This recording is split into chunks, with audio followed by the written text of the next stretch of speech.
Shalom and welcome to another in our series of podcasts from Temple Beth Am, a dynamic center for conservative Judaism in Los Angeles.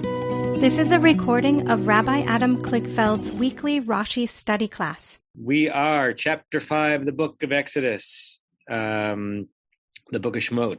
We are part of the way through the Rashis on verse number 7, if I'm not mistaken. I know we did some of the Rashis, we didn't finish the Rashis. Let me read the verse to bring us into some rhythm. Verse 7. This is still in the middle of Pharaoh talking to Aaron and Moshe and basically saying, you want to ask me to make it easier on the Israelites? You know, I'll make the tourniquet even tighter. So he's continuing to indicate what his response, the response is, no, you can't go and worship your God. And also things are going to get worse, right? So Pharaoh had commanded in the previous verse the taskmasters and the supervisors saying, verse 7, Lo tosifun latet teven la'am, don't continue to give straw to the people, lil bone halevanim, to brick the bricks, if we want to keep the verb and noun the same as it is in Hebrew, kitmol shilshom, literally like yesterday and the day before, heim yalchu v'kosheshu lahem teven, they will go and gather their own straw. Okay, so we did the Rashi on Teven, and we got to the old French estouble, stubble, right? The Teven is short little grains of straw that are either still connected to the ground or have already been cut, and they're supposed to go and gather that. And we also got the word levanim, which we translate as bricks, and we got another French word tule, which is most certainly tiles, right? More that shape than our sense of what a brick is. Tule belage, and he gives us a little explanation that they're made from mud and or clay and the straw, and they are dried out in the sun. Sometimes you can heat them in a furnace. That's as far as we got. We did not get to Rashi on kitmol shilshom, which does not in this verse refer to, as we joked last time, a cute coffee shop bookstore near Ben Yehuda Street in Jerusalem, which I have memories of going way back to the 80s, although they're no longer in that location.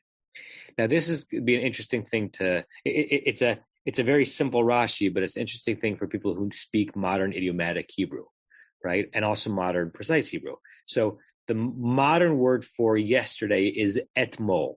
It's like the word tmol, but with an aleph in front of it. Etmol is yesterday. And in modern Hebrew, you can say the day before yesterday in one word, just like you can say the day after tomorrow in one word, right? Tomorrow is machar. The day after tomorrow is machrotayim. Like if you know the song, V'im lo machar, v'imad lo machar, v'imad lo machar, as machrotayim. If we won't do all these things tomorrow, we'll do it the day after that. English does not have that word. I do not know nearly enough about other languages to know if it's common or uncommon for there to be a single word referring to the day after tomorrow or the day before yesterday, but in modern Hebrew it is. How often is it used? Mostly poetically. Like I can't remember the last time I spoke to an Israeli cousin and said, yeah, shilshom haiti bashuk. Yeah, the day before yesterday, I was at the shuk, but maybe it's more common than I think. That's modern usage. So this is going to be an unresolvable chicken and egg. So either that's what it meant then too, which is why Rashi has to say what he's about to say to disabuse us of the notion of these words being something very specific, or we don't know exactly how it meant then, but by Rashi's time, it already meant etmol was yesterday and shilshom was the day before, and therefore he has to say it. It could be that in biblical times, we were not yet at the time where the word etmol meant yesterday and shilshom the day before yesterday, and may have just been words referring to imprecise notions of time past. And if that's the case, then Rashi's commentary is important for us because of how we use the word, but would not necessarily been challenging for people back then. So I've given you kind of a pre-interpretation of the Rashi before reading the Rashi. Now let's look at the Rashi on kitmol shilshom. It's the third Rashi out of 4 on verse 7. We did not read last week. Rick, do you want to read Kitmol Shilshom? Sure. Ka'asher hayitem osim ad hena. So 5 pretty simple Hebrew words. We'll have to do the work to figure out, and I already did some of it for you, how those words are a proper explanation of the words kitmol shel shom. So what do those Hebrew words mean, Rick? Well, the Silverman has a whole bunch of stuff. Means as you have been doing up till now in capital letters, not yesterday and the day before, as in the literal meaning, but merely formally. Right. So just before we get to the Silverman, just the translation, kasher means as or when, hayitem, osim, you were doing, right? You were right? You up until now. Up until now, right? So what Rashi doesn't say, which is what the Silverman and others fill in, is that he doesn't say explicitly, this does not mean yesterday and the day before yesterday. By telling us it means kind of a more vague time, as you had been doing up until now, he's telling us it doesn't mean something, a specific 2-day period, right? Which is what he thinks we would think it means, because he thinks we know, as he does, that Edmol means yesterday and Shel Shom means the day before yesterday. Right? So it's no mystery in terms of what Rashi thinks the word means in the context. The mystery is, when did the word Etmol and Shel Shom become specific as opposed to idiomatic? What's interesting is that oftentimes it's the reverse. Oftentimes words had specificity back then and they become idiomatic over time. This may be an interesting reversal, where it was once idiomatic, kitmol shel shom, referring to something as it had been, and then it kind of crystallized into a specific meaning, where one of those words means yesterday, another one of those words means the day before yesterday, and we use other words to describe indefinite past. I don't know how to solve that, but there's something going on there in the evolution of this 2-word phrase. Norm. I wonder if maybe it had that same specific meaning back then, but Pharaoh is using it in a way that is idiomatic. If I talk about how, as I explained to somebody just the other day, the law was something until a certain date, I don't necessarily need to identify the date. And if I say, yesterday that was true, or last year that was true, it doesn't mean it was only last year. It just means now it's going to be different. Right. That's one of the possibilities, that it was already specific then, and Pharaoh, or let's be clear, like the Torah puts into Pharaoh's mouth a usage which is almost certainly idiomatic here, because it doesn't make sense for us to imagine that the specific content that Pharaoh is communicating to the taskmasters, to the Israelites, is, it's today's a Thursday. We're no longer doing it like Tuesday and Wednesday. It wouldn't make sense. We're no longer doing it as it had been. So the question is, was it already the case back then that Tmol Shel Shom meant both the previous 2 days and an indiscriminate or undefined past tense? And we don't know, but we know what Rashi thinks. Rashi thinks that back then it already meant something specific, which is why he had to tell us it's not that usage, it's the more general usage. Yeah. Renee, is your hand up? Oh, no. Your hand was up, but you're not asking to speak. Okay. Anyone else on that? Okay, Rick, you go from a 5-word Rashi to a 1-word Rashi, but there's a lot being said in this 1-word Rashi. So on V'kosheshu v'liketu.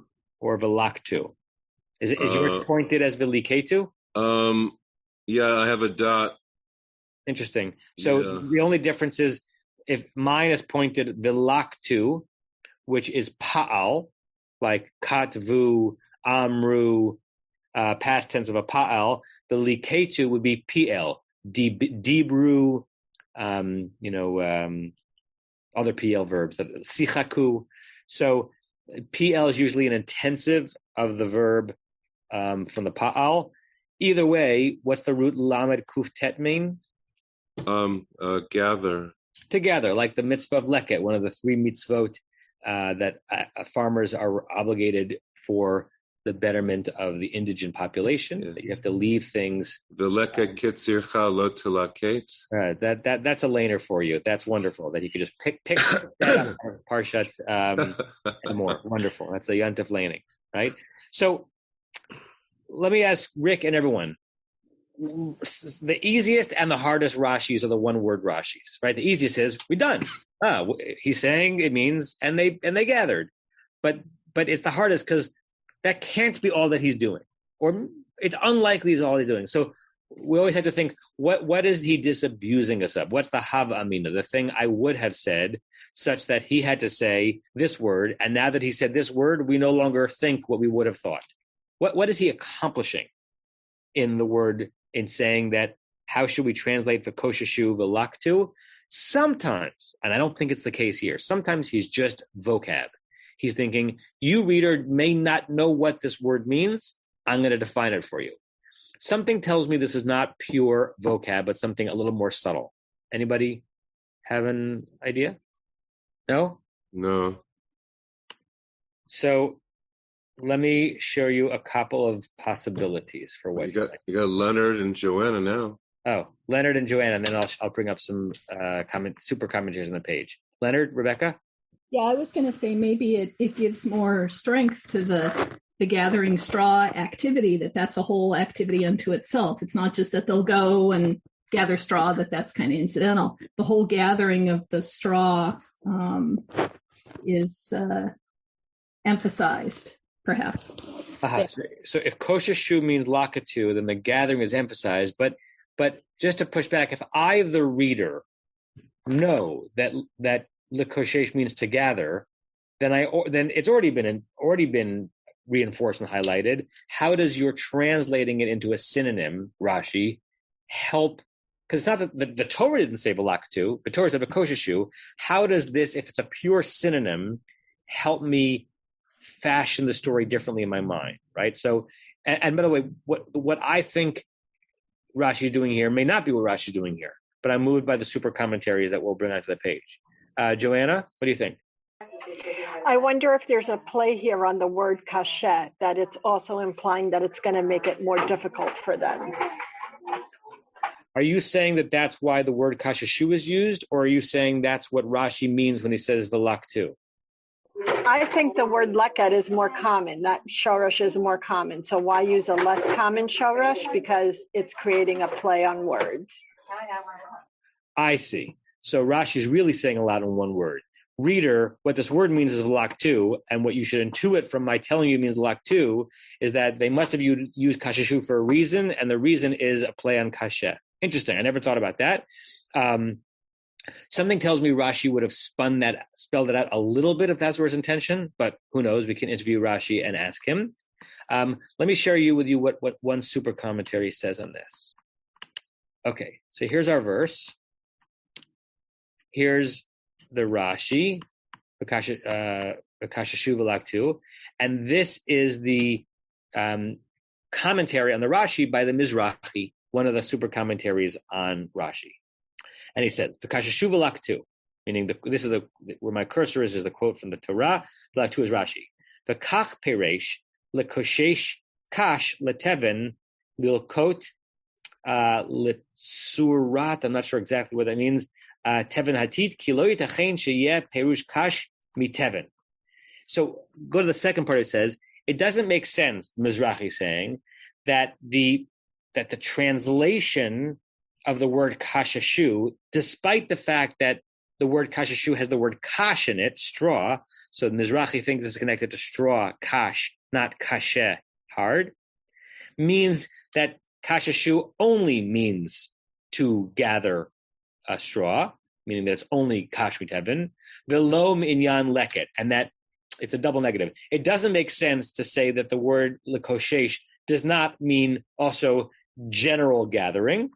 The haraya, and the proof, mikoshesh etzim, from the verse that we looked at, I think last week, that later on the Torah, as I think Stevie brought up last week, there's a reference to the person who is out there being mikoshesh etzim, gathering trees on Shabbat, and he is not treated nicely as a result of that. But and furthermore, im perush kash, Minyan Tevin. And even he's being a little bit terse in his words. If the only translation of the word kash here, meaning the verb lekoshesh, is to gather tevin, meaning if that's what it means by definition, ma tam letevin. Why do we have in the verse kosheshu lahem tevin? Because if koshesh is a specific verb that means to do one and only one thing, to gather straw, then you don't need the straw in the phrase because it's implied. I think Mizrahi is working a little bit too hard here, but I think the gist of what he's saying is what Rashi is doing by telling us that kosheshu means lakatu is telling us that despite the fact that in the word likoshesh you have the word kash, which is a synonym for tevin, don't think that that's the only way you can use the word koshesh, that it just means to gather, including gathering kash, but not explicitly or only exclusively gathering kash. It just means the laktu. I think he's generalizing the word, similar to what Joanna said, but not because of the word kasheh, but because of the word kash. And he's going in a slightly different direction, whereas Joanna's point was, by translating it as the laktu, Rashi is emphasizing that the word kosheshu is chosen for a specific reason, the hint of the word kasheh, which I, by the way, I think is a lovely shot read of yours, Joanna. And the way the Mizrahi is reading it is saying that don't read the kasheshu as a play on words. It's just the word meaning to gather. Now, according to Mizrahi's read of Rashi, Rashi's read does not help us with a story, right? This is not an emphasis. This is not trying to have us imagine the story differently. This is a clarification of what words do or do not mean, and occasionally Rashi will do that. And of course, Mizrahi may not be right, but I wanted to share with you that super commentary. I see Renee's hand up and then Joanna's hand up again. I don't know if it's still up or up again. So I agree with Joanna, but also, interestingly enough, Saperstein has a footnote on that and says, similar to what you were just reading, that since the word kash, v'kasheshu, resembles the word kash, straw, one might think that the verb is derived from the noun. Rashi teaches that just the opposite is true. Kash is derived from kashash, for straw is something which must be gathered. And that's from the Sefer Zikaron. Oh, that's interesting. That one step further. That it's not, that's fascinating. Don't think, reader, that likoshesh is from kash is from likoshesh. The reason why the thing you know of as kash is called kash is because it's often mikushash, it's often gathered. But the verb likoshesh means something much more generic. That's an interesting read. While I hear Tova's comment, I'll pull up BDB and see if there's anything in there in terms of the actual etymology of the word, which I've forgotten to afterwards. Tova? Well, I feel like I'm stepping back a little bit from the discussion, but that's okay.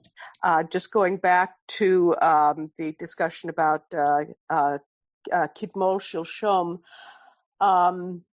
I think it's stretching it, but it just immediately came into my mind because I can't think of any other language that I know where we have that specificity of yesterday, the day before, or tomorrow, the day after, and that kind of hyper-awareness of linear time made me think of Thomas Cahill's book, The Gift of the Jews, where what he suggests one of the gifts of the Jewish people to civilization was stepping outside of, though we still have it, but stepping outside of that sort of repetitive circular ceremonial time and establishing linear chronological historical time, that was a different way of thinking about the world.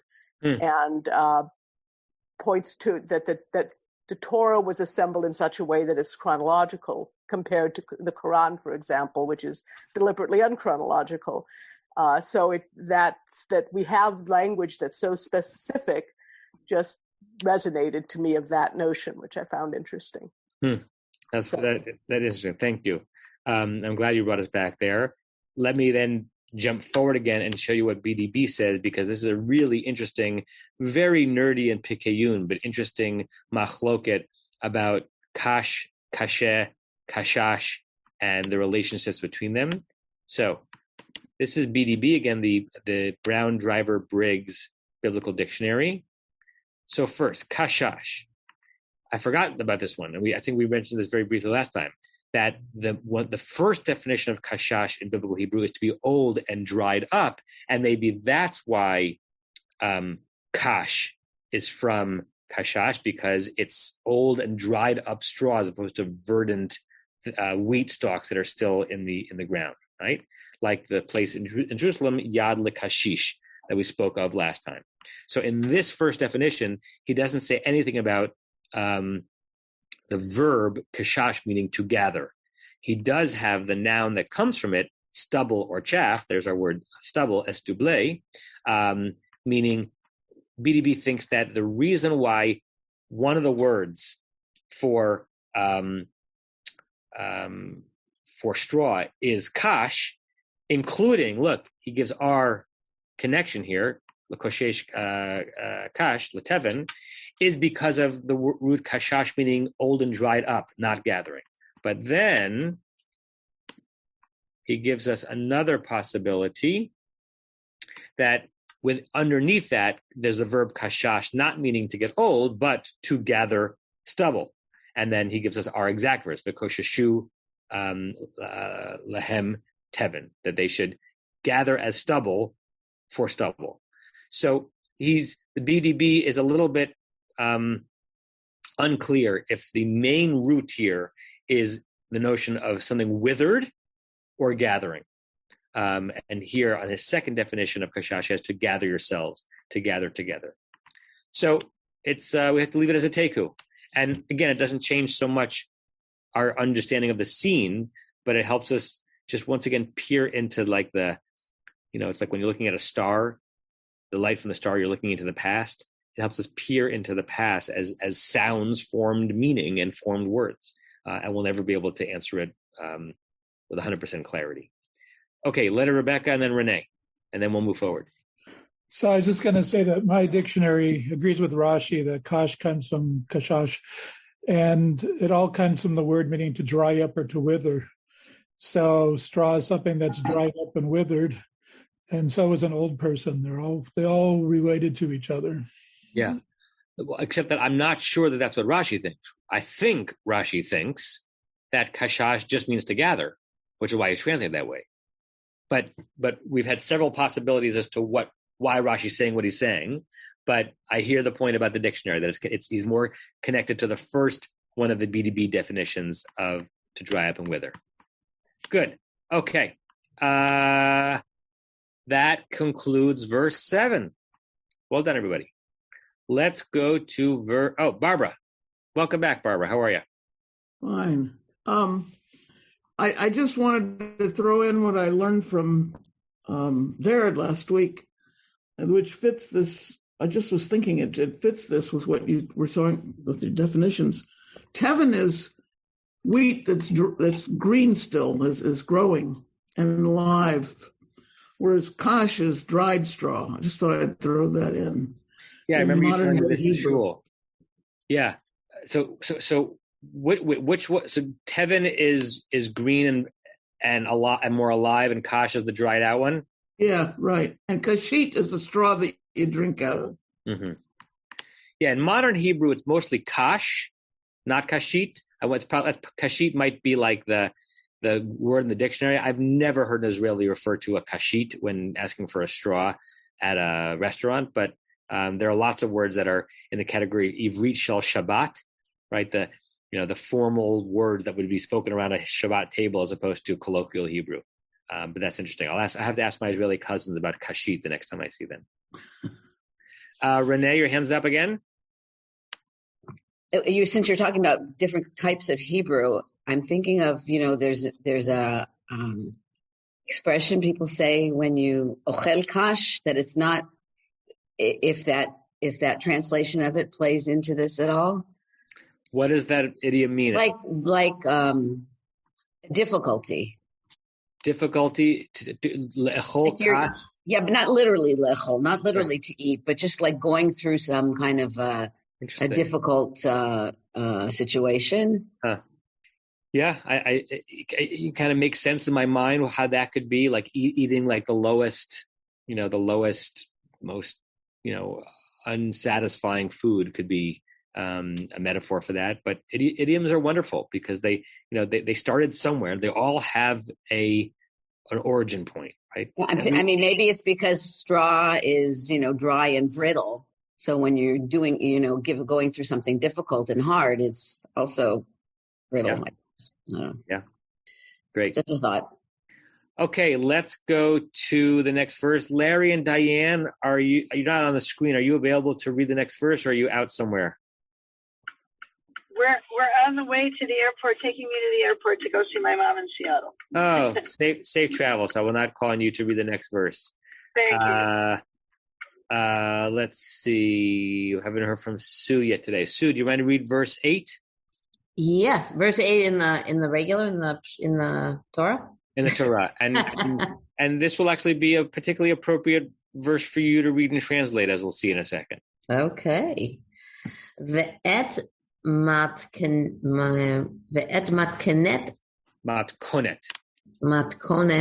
I don't know.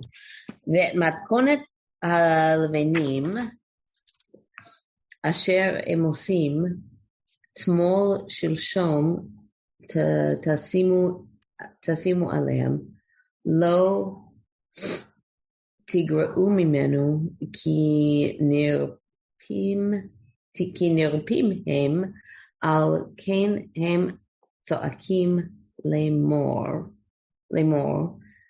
nalcha nizbacha is funny. Nalcha nizbacha lelohenu.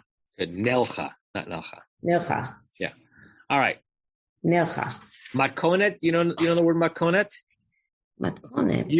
Like stipure something. Matkonet. You who does a bishul bachutz? Oh, like a matkon. Okay, thank you. It's like a recipe. Right. So in modern Hebrew, a matkon is a recipe. The question is, why is it a recipe? What's the word hanging out or in the middle of? It's preparation. It's a yes. So it's interesting. It's another thing we have to do some guess at. Either it's like kavana, lihit konen, to prepare, or tochen. What's tochen?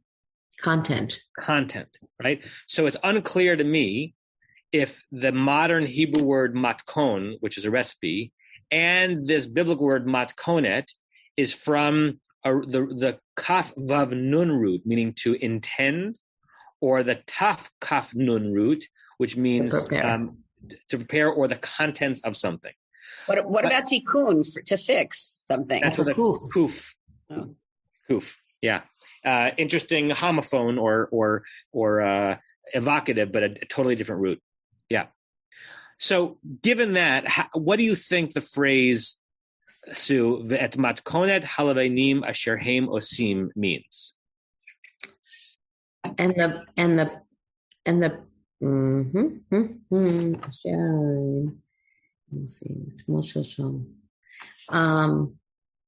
I think it means it almost means them both. I mean, they're not that different. Matkonet and tochen, like tchina, like the preparation and the contents of the preparation. That's kind of one thing. It's kind of brilliant that that's one word. So choose one of them and try to translate through to get a sense of what this verse is conveying.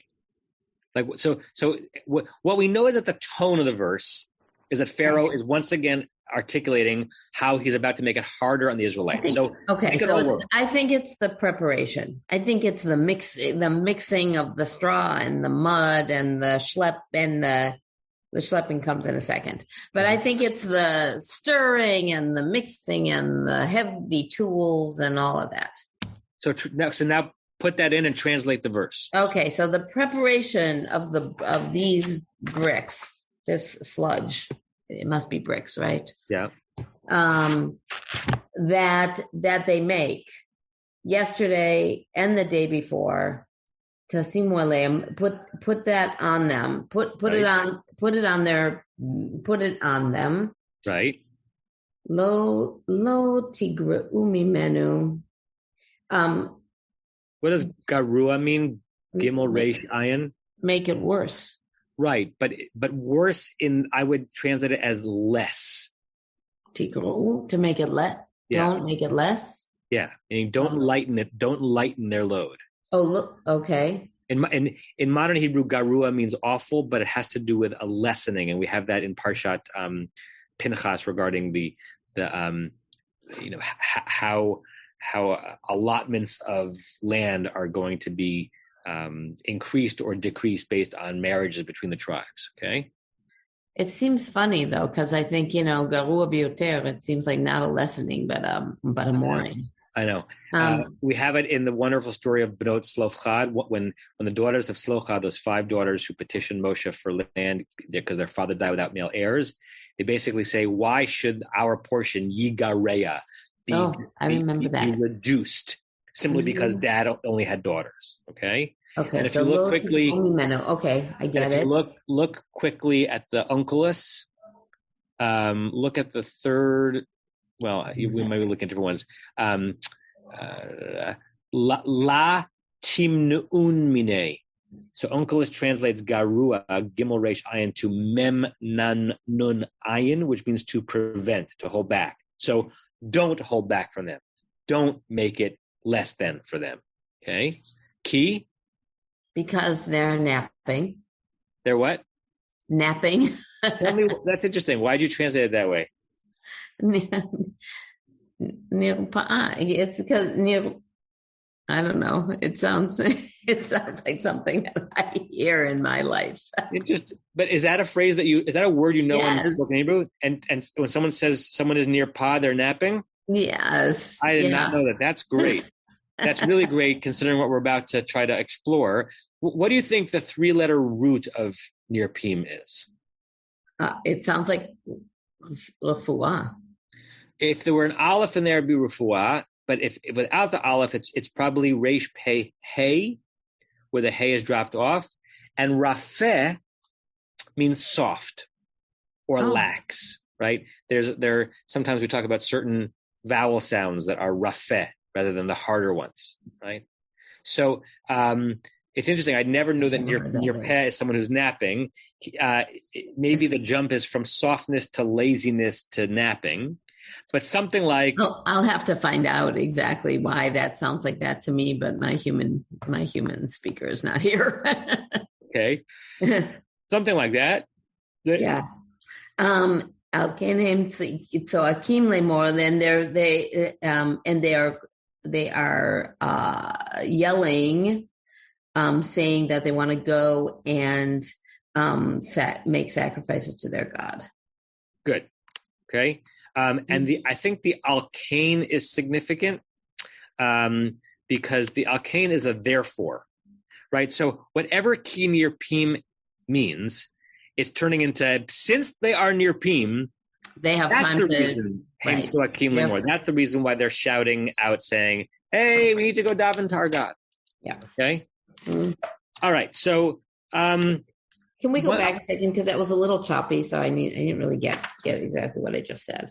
You want to try to say it one more time? I do, because I was piecing it together. So they were preparing and stirring and sludging and, all the stuff that they have to do to make the bricks. Yesterday and the day before, put all of it on them. And don't lessen the load because they have time, because they have enough time really to fetch and yell and say they want to go sacrifice their God. That's a very good non-literal translation. Paraphrase. Thank you. I want to point out one or two things in the Onkelos and then hear from Tova. So that word makonet, is it content or is it preparation? Onkelos turns it into the word schum. What does schum mean? Schum, like a schum. Anyone know what a schum is? Isn't it a payment? Yeah, but why is it a payment? Total. What's that? Total or amount, right? So Onkelos says that matkonet does not have to do. Not that you're wrong, Sue. Onkelos has his own opinion. I could be wrong. Not to do with the preparation. And not even about the content, it's amount. We're talking about that what Pharaoh, according to Onkelos, what Pharaoh is saying, the same amount that they had been asked to produce even before they were asked to make gather their own straw, don't pull back from that. Your allotment was 100, bricks a day when you were being given the material. Well, now you have to gather your own material. Guess what your allotment is? 100. Now, you could go Sue's route. That way, that formula, that recipe had been using when you did not have to produce your own straw, that was a very complex recipe. Now that you have to spend some time collecting your own straw, you've still got to do it the exact same way, and we're not going to reduce the quality of it. Right? According to Onkelos, it's quantity, not quality. One more thing, look at Onkelos on Nirpim. Are batlanin inun. They are batlanin. What does it mean to be a batlan? A lazy head. So, someone who's idle, someone who's doing nothing. That is not, from my perspective, a translation from Hebrew to Aramaic. That's Onkelos as subtle commentator. It's not what the word rafeh means. Let me show you BDB on rafeh, and then I'm sorry, we will get to Tova. Rafah, lots of possibilities. Sink or relax. Actually, there's an Arabic word, rafahat, meaning an easy life, like a life of idleness. It can mean to sink down, decline. It can mean to sink or drop. It can mean, number 3, to relax or abate. And relax and withdraw when it's with a min, when it's with a from, that it will to withdraw from something. And in Nifal, which where we are, right? Because Nifal means like something happening to them, right? That they have been made to be withdrawn. It's translated, according to him, in our usage, idle, right? Not doing something. But there is an implied from, which is going to help us understand Rashi. Because if it was saying Haim Rafim, it would be they are constitutionally lazy or soft. But near Pim is begging a mean. They are idle from what? There's an implied from. Okay. Tova. Can't hear you yet, Tova. I was actually going to say something very similar to what you did. So what I'll say is I think that inherent in or we can see in the word matkonet, both things, that it is a recipe is both the content, the amounts that you need, and how you prepare them. Yeah. And so it's saying they're going to be required to have the same amount of brick, and they also have to prepare it in the same way, not with less stubble or no stubble, but with the same. And so you can actually have both of those meanings very nicely reflected in the modern Hebrew word recipe. I also wanted to comment that I've several times over the past verses come back to the notion that in addition to the Pharaoh being, or maybe even more than the Pharaoh being concerned about the loss of the product of the people's work, he's concerned about controlling the people. And it seems very clear here that he's making this connection that they're not working hard enough, they're getting out of hand, they're stirring up trouble, and therefore we need to harden their labor to control them. Great. Thanks for both of those points. I like the doubling of how recipe combines amount and process. Great. Barry? I'll have the word quota. So to maintain the same quota, they're going to have to work harder and faster. Yeah, exactly. And quota is a great translation into English of the Aramaic Onkelos uses for schum, and it's also the same word that Rashi is going to use. Everett Fox translates it as measure as an amount, right? The same amount that you were required. But quota is the absolutely precise English word there. Carol? If you'd permit me to share for a moment from a Haggadah that I grew up with. Sure. My family and our whole neighborhood used a Haggadah from somewhere in Chicago or Skokie, Illinois, that was from a Reconstructionist synagogue. And until I hit Hebrew High, I thought this is what all Haggadot were like. And so we would read it in English, and it says that the Pharaoh would fool the Israelites into working harder and harder. He would gather all of them together and say, I am going to work along with you today. Show me how well you can do. This will be a personal favor from you to me. And he would take a shovel and begin to make bricks. All the Israelites would follow him at once. They would work all day as hard as they could. Pharaoh would have his captains count the number of bricks the Israelites had made, and then he would issue an order. I demand that the Israelites make each day the same number of bricks which they made today. In this way, he would trick them into working harder and faster. Wow. I have no idea. The source of the material was never given to us. And it's not footnoted in there? No, it was a complete shock arriving at Hebrew high school. I've heard that one in the past also.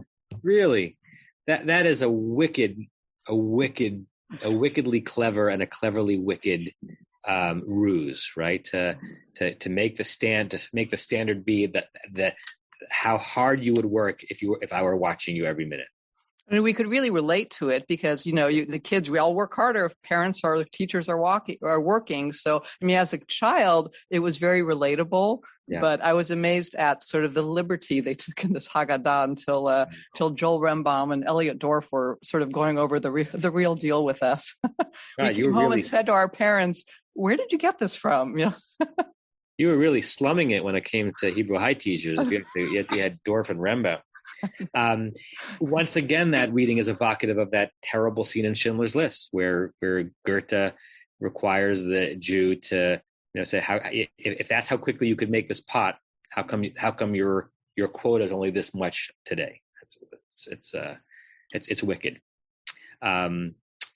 Great. I mean, not great, but moving on. Anything else on the verse itself before we look at the Rashi?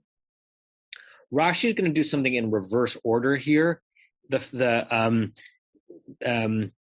to, even if you just look at the Diburei HaMatchil, the beginnings of the words, he's going to first tell us about like story and then go back and tell us about the meanings of words. So he will weigh in on what he thinks Nirpim means, but he's not going to weigh in on the etymology of it until later on in the comment, and we may or may not get to it today, but if we don't get to it today, we'll get to it tomorrow. Rick? Hi. Before we go, it's not a trope thing, but the word haim is all over the place. They should go, they should do this. But when it comes down to the end, he doesn't say, let us go worship their God. He quotes them, our God. It could have been Lelo Hey Hem, or right? So I just thought it was interesting that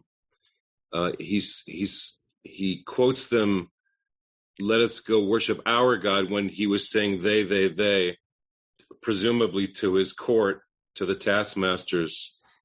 I don't know.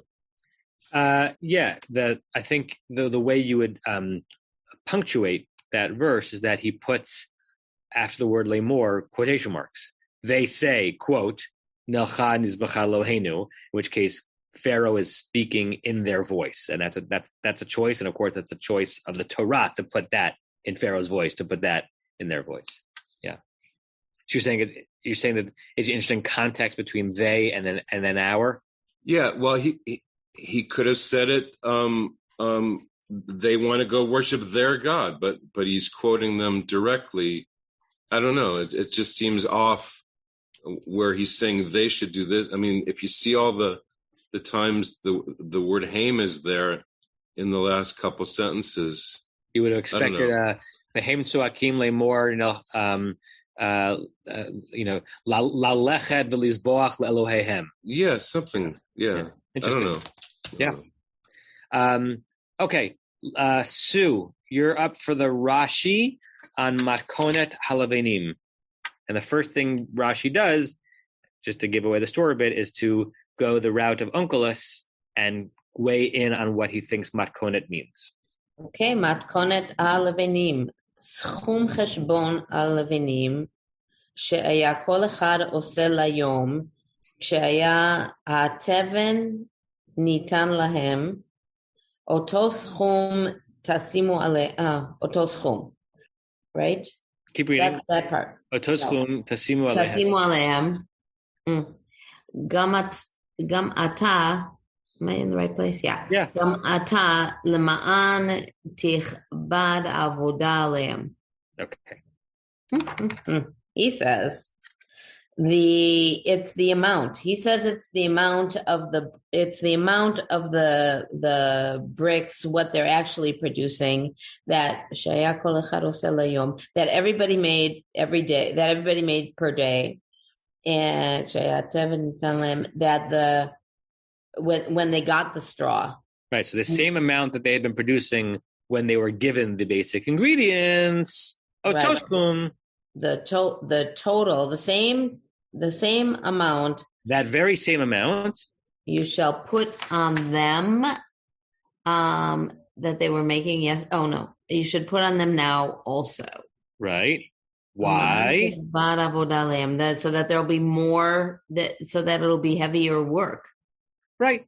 So what Rashi says is that the best way to understand it as being it's being worse for the Israelites is to understand it as an amount, right? Because the easiest thing. Sorry. It's okay. The easiest thing that you can do to make it harder for your workers is to make the job harder and require the same amount of production, right?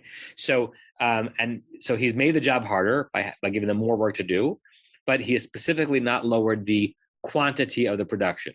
So Rashi is not going quality, Rashi is going quantity, because according to Rashi, that's going to be the most insidious way for Pharaoh to be machbid or havodah alehem, to make the work even more kaved, more heavy, more onerous upon them. Okay, and he's obviously knows Unkelos. He doesn't refer to Unkelos, but it's not a coincidence to me that he uses the word schum in his commentary, because that's the word that Unkelos used to translate matkonet. He actually uses two words, schum cheshbon. So I wonder if it combines what Barry was saying. It's the quota of the amount of the bricks. It's a little bit redundant. You don't need both. Maybe he's using schum as a hint towards Unkelos. Okay, so that's his weighing in on matkonet halvenim. Now.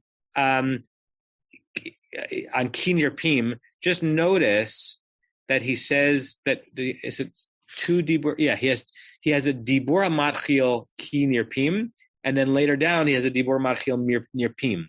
So the first thing Rashi is going to go to is the question of the form of the verb near Pim in a nifal, which, as we said before, is begging begging a min, which is not there. And then he's going to go back. We probably will get this next week on the word itself. So on Kinyer Pim min ha'avodah hem lekach libam poneh al batala v'tzoakim lemor nelcha v'gomer. Is that still the same? Matkonet? Still there? Do that piece you just read. That first piece. Yeah. V'tzoakim lemor. That they're idle from their work, right? And therefore their hearts they turn to habatala, like the levatel, like the canceling. Yeah, it's like when you have nothing to do, your mind wanders to all sorts of fanciful things. We actually miss that in our society because we're always doing something, right? We're never. When was the last time we just walk and we're not checking our phone? And when you're idle, your mind actually goes to interesting places. Pharaoh, it's such an interesting read of what freedom is to Pharaoh. If you're not doing something, you're idle. And therefore, you're going to create all sorts of pretenses to get out of your situation, because that's what a tyrant doesn't want his people to be idle. But freedom means being idle so that your mind can wander. But he's saying their minds are wandering. Since they're lazy bums and not doing their work, they're sitting there saying, what else could I be doing? I could go to the mountain and pray to God. It's if he's saying they wouldn't have it would never occur to them, which he's right. It would never occur to them to dream of and fantasize about praying to their God if they were so forced and so focused on their work. And that's true, right? Like the notion of having the freedom to just daydream, right? He doesn't want them to have the freedom to daydream. He wants them to be crushingly focused on their work. But because they're near Pim, they are kind of constitutionally idled from their work. They develop all these fantasies, and now they're shouting out, I need to go pray to God. Right? Terrible if you're a tyrant, right? And it's the very reason why schools should do more recess, right? I think it's that Finland, one of the Scandinavian countries, has a schedule in elementary school that every hour of school is something like 40 minutes of class, 20 minutes of recess, 40 minutes of class, 20 minutes of recess, because I understand that idleness, thank you, Tova, which according to a Puritan understanding of the world is leading to the devil. It's that idleness that allows the brain to grow and to foment ideas and to expand, right? So if you want your subjects to grow and become themselves, give them some regular idleness. Allow them to be near Pim, but it's not a critique. If you're a tyrant or you're a Puritan or you're a taskmaster, it's the last thing you want. They're gonna think all these thoughts you don't want them to think. Barry? Well, going back to the translation you showed us previously, near Pimin is a withdrawing from, and my translation uses the word disengage. So as a result of what causes them to be disengaged is the knowledge that there's a God that is stepping into this process. That this is what Moshe's message has been, and the result of them being disengaged is that they're not as focused on their work as previous, because they got something else going on in their minds. Correct. And I'm going to pull up the verse that Tova made reference to, so we can all see it in its context. It's that verse is a biblical verse. It's from the book of Mishlei, from the book of Proverbs. I think it's chapter 16. Let me find it. So that it is a biblical idea that too much idleness can be disastrous. Where is it here? What may appear to be idleness is actually activity, the mental activity, spiritual activity, which causes one to withdraw from focus on work. Right. I can't find that verse. I don't want to waste too much time. Maybe I'll find out for next week, the exact Hebrew verse, because it'd be interesting to look at it.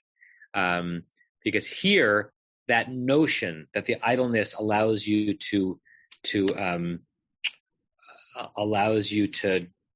about things is in the mouth of a tyrant. In the book of Proverbs, that notion is thought of as the proper wisdom with which to inculcate a society. So that's the first thing that Rashi says, and he's building it from the fact that the near Pim 1627, Leonard, I was looking at that, but I don't see that unless that is a very weak paraphrase. That's where I thought it was. So verse 1627, Ish blial kore ra'ah. Blial is someone who has no morals, someone who's morally vacuous, like a scoundrel. Koreh kind of heaps up ra evil. Bial sfatav ke'esh tsarevet, and on his lips is like a very scorching fire. But that's not that. There's no way to turn that into an idle hands or a devil's workshop. So there must be a different enumeration of Proverbs that has it somewhere else. We'll have to do that. Look at that next time. 27 through 29 is the reference. Yeah, but it's not there. Sure, it's 16. Anyway, I don't want to waste time on it. But I'll try to find it for next time. So that's Rashi on near Pim. Let's do one more on, this is going to take some time. Let's call it here, because the next Rashi is going to have us pull up several different verses. He's now going to get to the thing that we started with, which is how he knows the word matkonet means matkonet, and he's going to bring several biblical verses to prove the point. So let's end it here. I owe you 2 minutes of... Rabbi? Yes. I'm stopped at a red light, so I just put on the unmute. I'm wondering if this idea of idleness and productive idleness, if you might want to say anything, and you might not, about prayer and meditation, which I know you take very seriously. I often feel that when we're involved in tefillah, the tefillah is so full that we really don't have a chance to reflect at all, and that has to be then done at another time. I know that there are certain spaces where you can add your own prayers, etc., but we lack in tefillah this idea of allowing your mind to be productively idle. Yeah. It's a great comment, and it definitely goes to the tension that I experience and that the Jews have written about their experience for 2,000 years, which is the tension in prayer between articulating sounds and getting into a spiritual zone.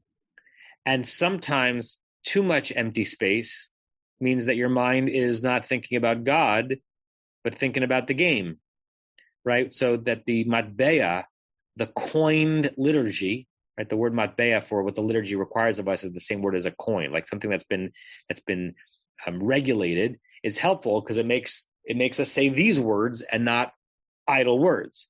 But too much of that means there's not enough time for the idle fantasizing. So in your comment about prayer, you actually have the machloket intra-biblically between the proverbial proverb of too much free time and the devil will capture it versus what kind of person would make that accusation? A pharaoh, right? Only a pharaoh. So there's both of those going on in that notion. So I appreciate that question, particularly when it comes to prayer. Leonard, Rebecca, last comment. Yeah, so the same place that told me that it was a Proverbs 16:27 also says that the proverb idle hands are the devil's workshop is ascribed to the Bible. However, the phrase is not found anywhere in the Old Testament or the New Testament. Huh. The earliest known iteration is in the writings of St. Jerome in the 4th century. Engage in some occupation so that the devil may always find you busy. Wow. Yeah, just Google says that the King James translation is an ungodly man diggeth up evil and his lips there is as a burning fire. But the Living Bible of 1971 translates idle hands are the devil's workshop, idle lips are his mouthpiece. That's fascinating. Hold on one second. Come in. So that's fascinating that like a phrase that has become so known was injected into the understanding of the Bible by a particular translator, and it's become just a known thing that the Bible said that, but apparently didn't. Even I thought that. So that can happen. You have been listening to another in our series of podcasts from Temple Beth Am, a dynamic center for conservative Judaism in Los Angeles. If you enjoy these podcasts, we invite you to write a review on the Apple Podcast site or wherever you get your podcasts. For more information about Temple Beth Am Los Angeles, go to tbala.org.